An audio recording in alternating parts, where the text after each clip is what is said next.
volleyball crowns will be earned in Dayton. And in Division I, St. Ursula, after a 7-year absence, back in the Final Four for the 13th time. And while the Arrows do have 8 losses, the same number as the other 3 Final Four schools combined, they believe that tough schedule is the reason why they're in the state semifinal. Jason Riley, in his second season as Arrows head coach, the opponent, Olentangy Orange Pioneers, 25-3 on the year. First set, Arrows down a point. Lucy Mott, signed to play volleyball at Boston College earlier this week, finds Aaron Maloney, senior, gets the point. We were tied up at 17, but the Pioneers pull away late. They take that first set 25-21. The second, another tight one, but Maloney serving up the blockaroni and cheese. Arrows up 2, but again, here come the Pioneers. Orange up 23-22. Lily Barron behind the 10-foot line, can't return it. St. Ursula drops the second one by 3, but they're not rolling over. Barron the spike. This time it's Molly Malone and Katie Eigner meeting her at the net. It's a 3-point Arrows lead, but the Pioneers rally and sweep the match 25-21, 22-20. Certainly plenty to be proud of for these Arrows.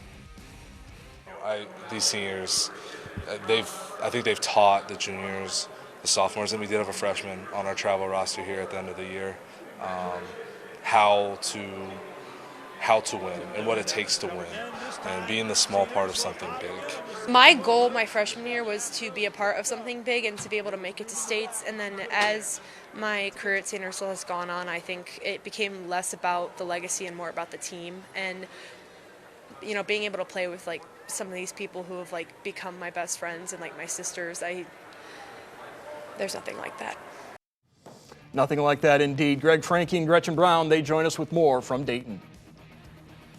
Well, before this Final Four started, if you looked at the rankings, if you looked at the records, St. Ursula on paper might have looked to be the underdog, but they were really peaking and they played a lot of great competition. Their losses were narrow margins against great teams. They thought the key to this match would be in the middle, and they started out just really clicking on that, and it looked like they might have things going their way, but a good Olentangy Orange team adjusted and was able to come out with a victory.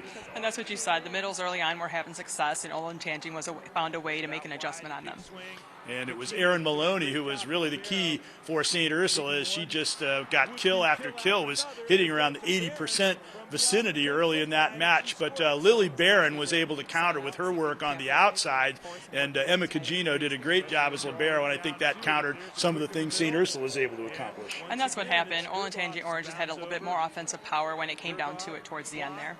Nevertheless, St. Ursula had not been here in the state Final Four since 2015. It was a big accomplishment to get back here, and perhaps the first step towards building a more regular appearance here once again, as had been the case in the past. Well, like you said, Ursula is rich in tradition in making it down to the Final Four, and so when you have that little gap and you have the ability to get back, you want to see that tradition carry. Yep, and it was a big accomplishment doing that, despite the fact that the Arrows fell just short.